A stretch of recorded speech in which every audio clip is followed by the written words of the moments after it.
हर हर महादेव। देवों के देव महादेव के चरण में प्रणाम करता हूँ। दुर्गा माँ के चरण में प्रणाम करता हूँ। सरस्वती माँ के चरण में प्रणाम करता हूँ। गणेश भगवान के चरण में प्रणाम करता हूँ। गुरु भाई गुरु बहनों के चरणों में प्रणाम करता हूँ।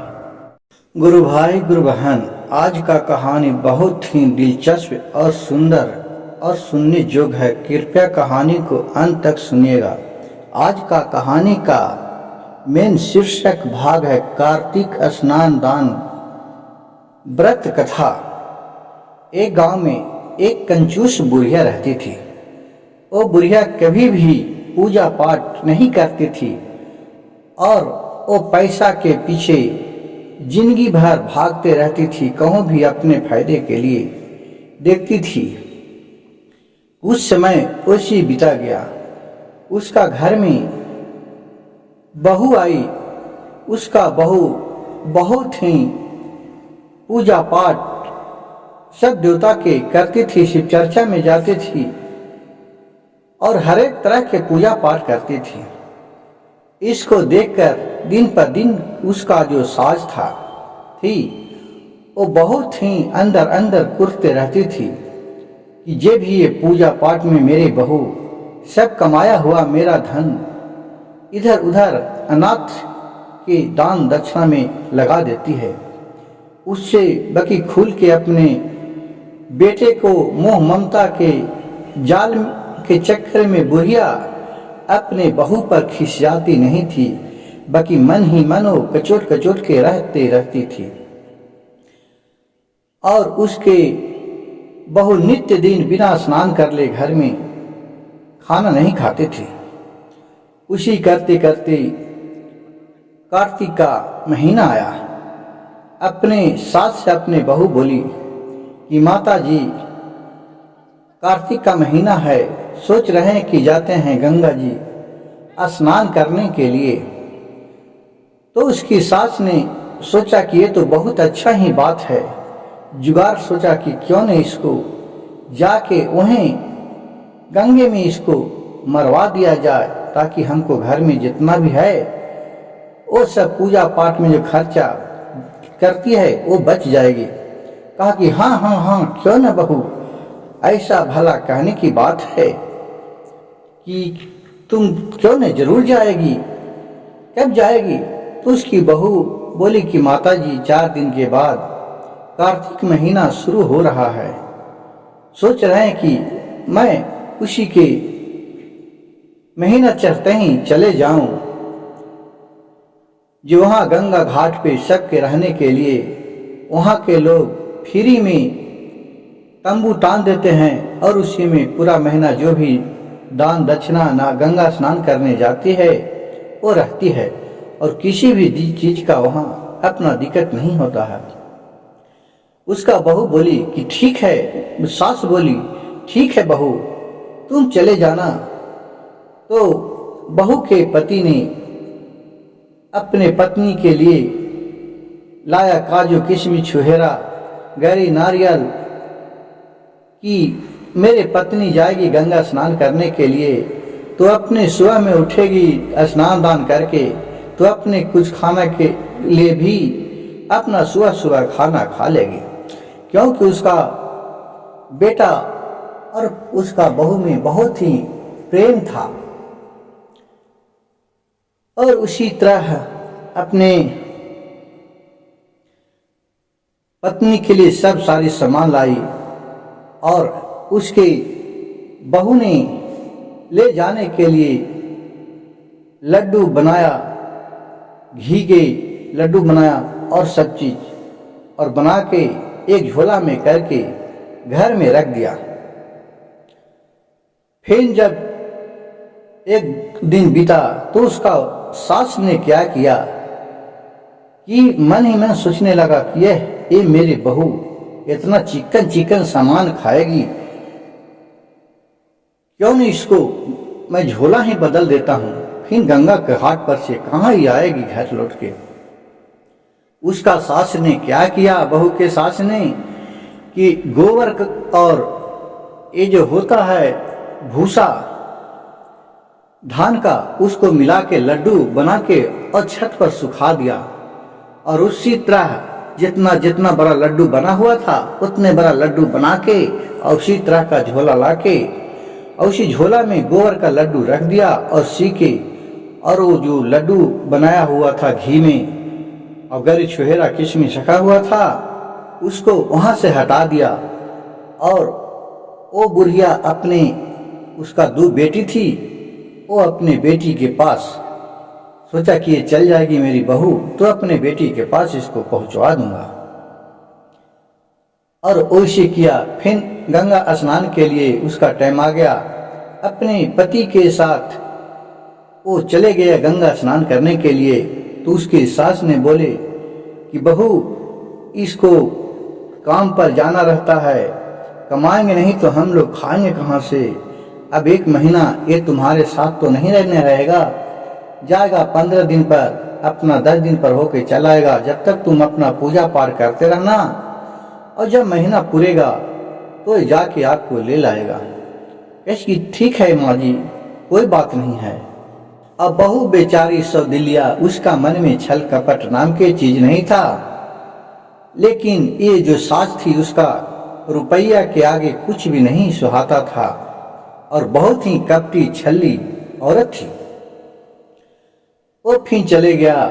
वहां गया तो देख रहा है कि सब तनुआ तना रहा है। इसको देखकर ये बोले, जो तनुआ तना रहा था वहां लोगों से कि भैया हमारे लिए भी एक झोपड़ी बना दीजिएगा। उन लोग बोले कि हाँ बहन, क्यों नहीं बना दूंगा।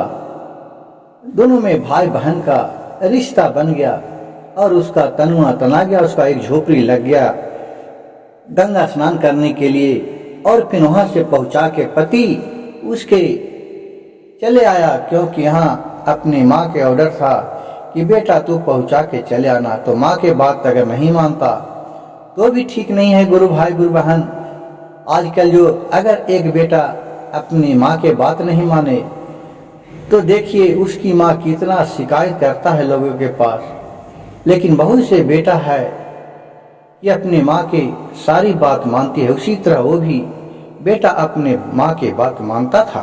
बिहान हुआ, बेचारी गंगा स्नान करने के लिए गया।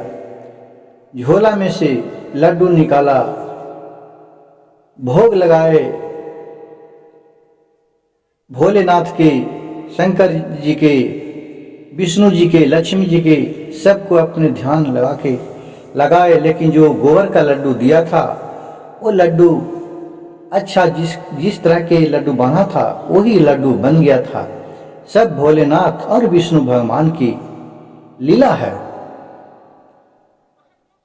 फिर सबको भोग लगाए और सबको दिए और फिर जितना भी वहां था उसको भी थोड़ा थोड़ा बांटे प्रसादी के रूप में और फिर अपने खाई।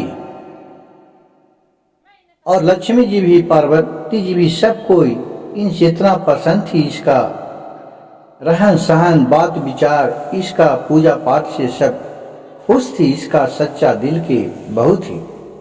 उसके बाद लक्ष्मी जी की कृपा से ऐसा लक्ष्मी जी कर दिए कि झोला में से कितनों भी लड्डू निकाले वो झोला में ज्यों के त्यों लड्डू रहे। नित्य दिन वैसे निकालते निकालते इसका पूरा महीना बीत गया।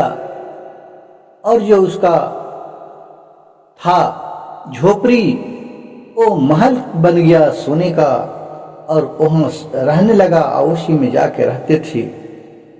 उसी करते करते पूरा कार्तिक महीना पूर्णिमा आया। पूर्णिमा को भी खाना स्नान दान किया, खाना खाई, सबको खिलाई और जितना भी थे इतना हिल मिल गया था कि सब इसको भाई बहन की तरह देखते रहते थे। और भोलेनाथ, विष्णु भगवान, माता पार्वती, लक्ष्मी जी सब इसके भाव से प्रसन्न थी। अब जब समय आया तो इसका पति अपने माँ से बोला कि माँ जाता हूँ अपने पत्नी के लाने के लिए। बोला कि ठीक है बेटा चले जाना, लेकिन अभी बहुत इमरजेंसी काम है, तुम्हारे जीजा का तबीयत दब हो गया है, चले जाओ तुम जीजा के दिखा लो। वो तो चले आएगी, आज न कल तो आएगी ना, 4 दिन बाद आएगी, उसमें क्या लगा रखा है। वो अपने बहाना मार के अपने बेटी के पास उसको भेज दिया। उसका बेटी भी बहुत ही दोनों था, जो चतुर थी, दोनों भी माँ के तरह पैसा के लिए जान देने रहती थी, क्योंकि संस्कार अपने माँ के ही तो मिला था। जिस तरह माँ बाप का, गुरु भाई गुरु बहन आचरण होता है, तो बेटा बेटी में भी उसी तरह का आचरण होता है। इसलिए सर्वप्रथम गुरु घर का माँ ही और पिता होता है। इसलिए गुरु भाई गुरु बहन अपने बाल बच्चे को संस्कार अच्छा दे, अच्छा तरी रहे, उसके सामने बुरा बात नहीं बोले, गंदे आवाज नहीं बोले, उसी तरह के वो बिना आपको बताए सीख जाते हैं। अब ये आशा देख रही है गंगा घाट पर उसकी बहू बैठ के क्या बातें हैं, अब आते हैं, लेकिन वो काहे को ले आए। फिर शंकर भगवान उसके पति के रूप में बन के और वहाँ आए, कहे कि चलिए अब घर के लिए 4 दिन हो गया है। अब वहाँ से देख रहा है कि पूरा सोना चांदी हीरा मोती पूरा उसको जरा हुआ है। उसका बहू के भोलेनाथ और शंकर और सब देवता देवी के अकबाल से उसका तो राजा का महल वहाँ बन गया था, रानी बन गई थी भोलेनाथ की कृपा से। अब वहाँ से फिर अपने घर आई, घर में गई तो देख अपने बहू के देखकर सास देखा कि बाप रे बाप, इतना गहना जेवर पहना है, इसको तो इस रूप में भेजा था। उसको गहने जेवर के आगे वो पागल हो गई, उसको पूरा दुलार मलार की अंदर आई, खूब मारने लगी बहू के। कही कि कैसे कैसे बहू, इतना कैसे हुआ। वो मन ही मन तो उसको लालच हो गया कि मेरे बहू के पास इतना सोना चांदी हीरा मोती है, इसको ले लूं। सारी बात बेचारी सौदिल्या थी, वो सब कह के सुना दिया और अपने चला आ गया। और धीरे धीरे कहा कि इस सोचने लगे कि चलो मैं भी अगले साल मैं भी जाऊंगा, मैं भी वहाँ रानी बन जाऊंगा। कहा कि ठीक है। फिर अगले साल जब कार्तिक का महीना आए तो फिर उसका सास ने भी सोचा कि चलो मैं भी वहाँ चलता हूँ। कहा कि हाँ चलिए। और उसकी सास गई वहाँ और बहू के कहा कि बहू तुम इस साल गंगा स्नान कार्तिक स्नान नहाने नहीं जाना, मैं जाता हूँ, तुम घर देखना। बहू बेचारी क्या कही, ठीक है माँ जाइए, मैं घर में ही रहूंगी। और बेचारी घर में ही स्नान धान पूजा पाठ करती थी। कार्तिक पूरा नहाई और उसका जो सास गया वहाँ, तो जहाँ ये रहा था वही सी जगह रात जाके वो रहता था। पूरा काजू किशमिश छुहारा घर ही ले गया था। वो सुबह होता था तो स्नान धान नहीं करती थी और खूब खाने के पीछे पड़ रहती, खूब बनाती थी, खाती थी। अपने मालकिन है ये थी, खूब पैसा कौड़ी ले गई थी। और एक दिन भी गंगा स्नान नहीं गई और 9 बजे 10 बजे आराम से उठता था। उसी करते करते सब कोई कहे कि ये तो बुढ़िया आई है, एक दिन भी गंगा स्नान नहीं जाती है, और जाती भी है तो थोड़ा ऐसे पानी छीट लेती है और कहती है गंगा स्नान हो गया, और फिर आ जाती है और कपड़ा खींच के और फिर दूसरा पहन लेती है। रंग बिरंग के दिन पर दिन खाना बनाती है और किसी को खिलाती नहीं भी है। कोई अगर उसके दरवाजा पर चले गया तो देख के कवारी लगा लेती थी, कहती थी अरे ये तो कुछ मांगने आया है, चलो इसको तो मैं बिहान खाऊंगा, इसको क्या दूंगा। वो दान दक्षिणा भी कुछ नहीं करती थी। गुरु भाई गुरु बहन उसी करते करते उससे सब वहां दुखी होने लगे। शंकर जी पार्वती जी भी आदमी के भेष में आए, भोले विष्णु जी लक्ष्मी जी तुलसी माता सब उसके पास परीक्षा लेने आए कि कुछ हमको खाने के लिए दे दो।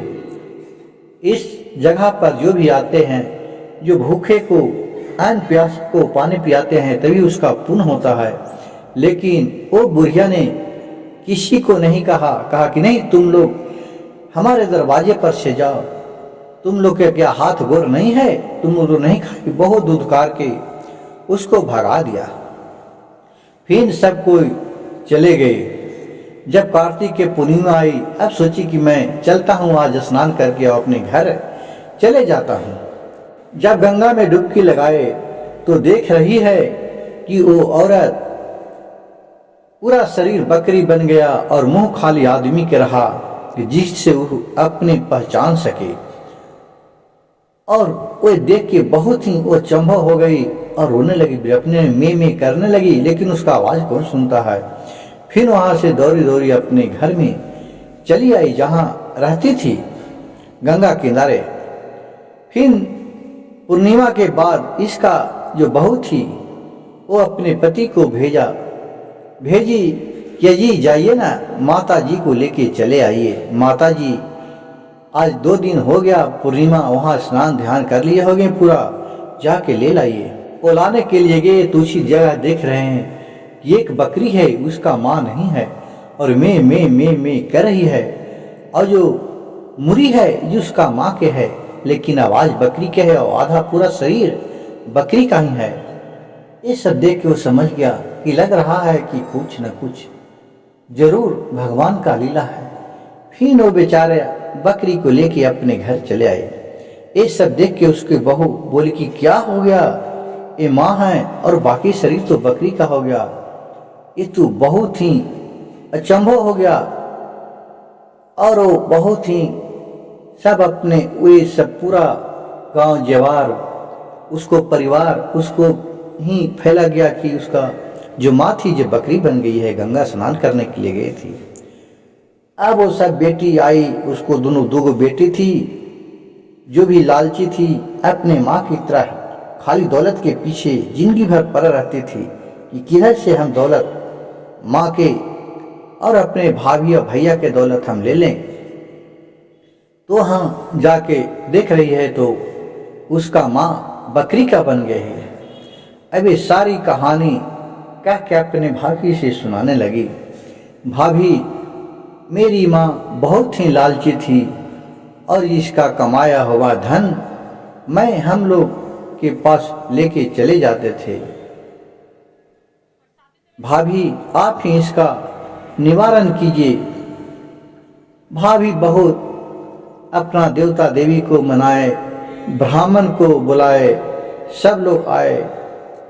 ब्राह्मण लोग बोले कि अब जब भी ठीक करेंगे इसका यही ठीक कर सकते हैं बहू, क्योंकि भोलेनाथ और विष्णु भगवान के गुस्सा के कारण ही ये आए हैं।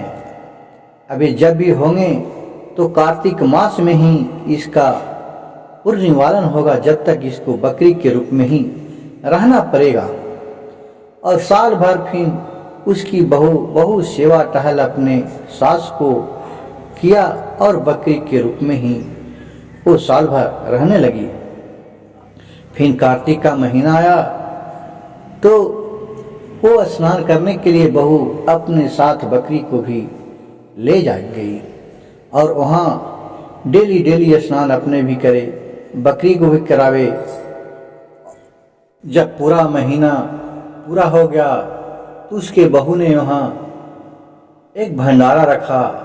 सबको जितना वहाँ साधु महात्मा थे सबको भोजन कराए और जितना भी जूठा सकरी था वो बचा हुआ सब वो अपने सास जो बकरी बनी हुई थी उसको जाके खिलाई।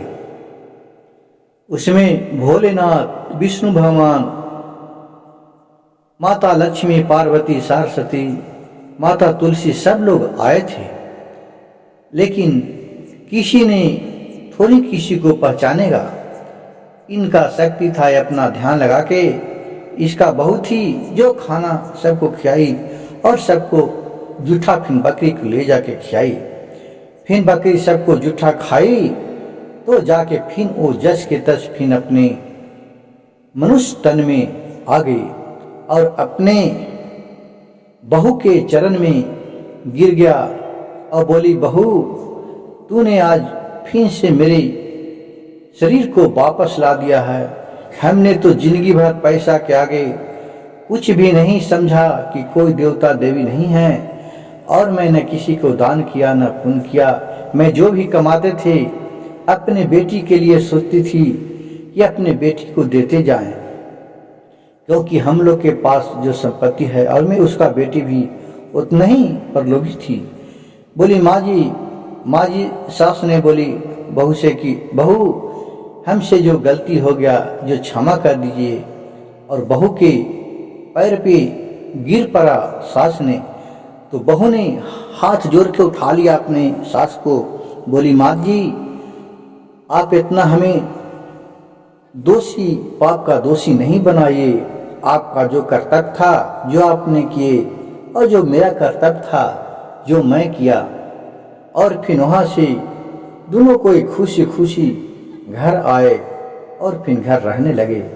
गुरु भाई गुरु बहन, अगर मेरी कहानी अच्छा लगे तो कृपया मेरे चैनल को एक लाइक, एक सब्सक्राइब और एक शेयर कर दीजिएगा, ताकि लोगों तक ये कहानी पहुंच सके।